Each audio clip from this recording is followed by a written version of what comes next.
Magandang hapon sa inyong lahat. Senator Cheese, sa inyo pong lahat, magandang hapon muli. 7 minutes lang kaya bibilisan ko. Lenny Robredo po, dating scholar ng bayan. Student number 8231725. Nag-dorm sa Kalayaan, Molave, Sampaguita, mula first year hanggang fourth year. Nung nag-graduate po ako ng School of Economics, 420 pesos yung last na matrikulang binayaran ko. Yung ikot jeep nung ako nag-graduate, piso, magkano na ba ngayon? Magkano? 650 ang mahal na. Noon, tinitipid ko pa yung piso. Ako'y namamangha na nandito kayo lahat, kahit bakasyon, marahil ginugunita natin, nagkakaisa tayo sa paggunita kay Andres Bonifacio. Ang ating bayaning malakas ang dating sa lahat na kabataan. 152 years na ang nakalipas. Ngunit ang kanyang hamon ay totoong-totoo pa din. Hindi pa tapos ang revolusyon. Ang mahalaga ngayon ay papakinggan nyo kami at papakinggan namin kayo. Ano ang ating kaisipan para ipagpatuloy ang revolusyon? Sa aking paniniwala, ang tagumpay ng isang laban ay hindi lamang dahil sa husay ng mga namumuno, kundi kung papaano sila nagsisilbing inspirasyon at paano nila pinapakinggan at binibigyang boses para lahat ay lumahok sa pakikipaglaban. Nagtapos ako sa UP noong 1986, panahon ng EDSA. Umaalab ang puso ng bawat kabataang Pilipino noon na makapag-ambag sa ating bansa. Umuwi ako sa Bicol, dun sa amin probinsya sa Camarines Sur, at nagtrabaho sa gobyerno. Pagkatapos makapag-asawa, nag-aral ng abogasiya para matupad ang matagal ko ng pangarap. Naging working student ako sa Naga. Nagtuturo ng economics sa araw sa isang lokal na universidad habang nag-aaral ng law sa gabi, habang may asawa at anak na. Napakahirap ng aking pinagdaanan bago naging ganap na abogado. Sa katunayan, 2 beses ako kumuha ng bar exam. Ngunit nung nakamit ko ang matagal ko nang minimithi, inialay ko ang aking buong buhay sa paninilbihan sa mga napag-iwanan. Dito nabuo ang aking konsepto kung ano ang kinakailangan para maging epektibong lingkod bayan. Citizen participation at people empowerment. Kasabay ang malinis, bukas at tapat na pamumuno. Yan ang buod ng lahat na pinaniniwalaan ko. Hindi ito panaginip lamang. Hindi lip service o buzzword lamang. Nasubukan na at nagtagumpay ng mahabang panahon doon sa amin sa Naga. Saksi ko at saksi ng lahat na Nagenyo kung paano lumalakas ang mamamayan kapag nabibigyan ng halaga ang kanyang opinyon at kakayahan. Namulat ako sa himala na naidudulot ng people empowerment, lalo na sa mga nasa baba, nasa labas at nasa laylayan ng ating lipunan.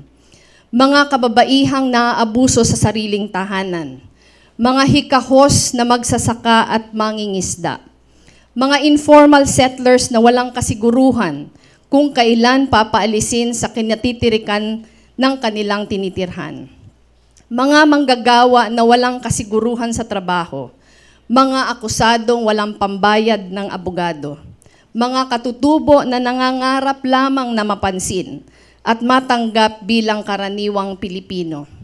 Sa aking karanasan bilang public attorney, bilang NGO worker sa Saligan at asawa ni Jessie, nakita ko na sa bukas lamang na pamamahala, mabibigyan ang mga tao ng puwang sa pamumuno. Pag sila ay nabigyan ng ganitong puwang, sila ay makakapagbigay ng akmang solusyon sa kanilang mga problema. Dahil dito, isinusulong ko ang pagpasa ng isang People Empowerment Bill na naglalayong magtatag ng People's Council sa lahat na local government units. Batay ito sa modelo namin ng People's Council sa Naga, na binigyang puwang para makilahok sa pamumuno at lumakas ang boses ng mga mamamayan para ipaglaban ang kanilang interes. Nasaksihan namin kung paano nagawang katulong ng gobyerno ang mga dating reklamador. Sadyang napakaraming problema ang ating bansa. Ngunit mas magiging magaan ang paghanap ng solusyon kung mas maayos ang relasyon ng pamahalaan at mga taong kanyang pinaninilbihan. Magiging maayos lamang ito kung ang pamahalaan tapat, malinis at bukas. Paano ba ito mangyayari? Hindi ito nadadala sa pangako lamang. Kailangan ng mga sistema na magsisiguro na mga tapat at matino ang maglilingkod sa bayan. Isinusulong natin na magkaroon ng anti-political dynasty law na matagal nang itinakda ng ating saligang batas. Ito ang magsisiguro na may pagkakataon ang lahat na nais maglingkod. Sa ngayon kasi, napakahirap manalo sa isang eleksyon kung hindi kilala ang iyong apelyido at hindi ka nanggagaling sa isang kilalang pamilya. Ang isinusulong nating bersyon ng Freedom of Information Bill ay kakaiba dahil ito ay nag-oobliga sa gobyerno na isapubliko ang lahat na makabuluhang impormasyon kahit pa wala pang humihingi nito. Sa ganoon, magkakaroon tayo na mas informed, mas involved, at mas proactive na constituency. Sa larangan ng edukasyon, malaki ang napunuan ng mga dating backlog upang maihanda ang pagpapatupad ng K-12. Ngunit para sa akin, ang mas malaking hamon ukol sa edukasyon ay dalawa. Una, siguruhin ang access sa edukasyon mula early education hanggang tertiary education, lalo para sa pinakamahihirap nating kababayan. 30% ang gross enrollment ratio natin sa kolehiyo.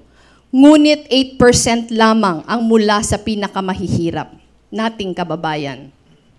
Hindi po pwedeng one size fits all ang programa, kundi targeted na lunas na katutok para sa pinakanangangailangan.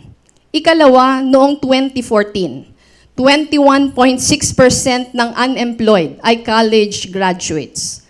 Panahon nang tutukan ang pagpapabuti ng kalidad at kabuluhan ng tertiary education, kolehiyo man o TECVOC, para masiguro ang disenteng trabaho para sa inyong mga kabataan.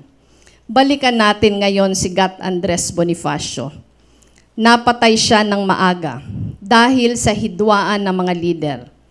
Parang nakitil din ang katangiang angkin ng mga kabataan. Init ng damdamin, kakayanang makakita ng tunay na pagbabago, giting na makibaka sa lagim, at pagkadalisay ng pag-iisip. Tinitingnan ko ang maraming kabataan sa harap ko ngayon at iniisip ko, hindi pa tapos ang panahon ng mga bayani. Kayo mismo na mga susunod na leader ang maaaring maging instrumento ng kabayanihan. Patuloy ang ating revolusyon sa tulong nyo, sa tulong nating lahat. Gising na mamamayan, ang susi sa mabisang pamahalaan. Maraming salamat po.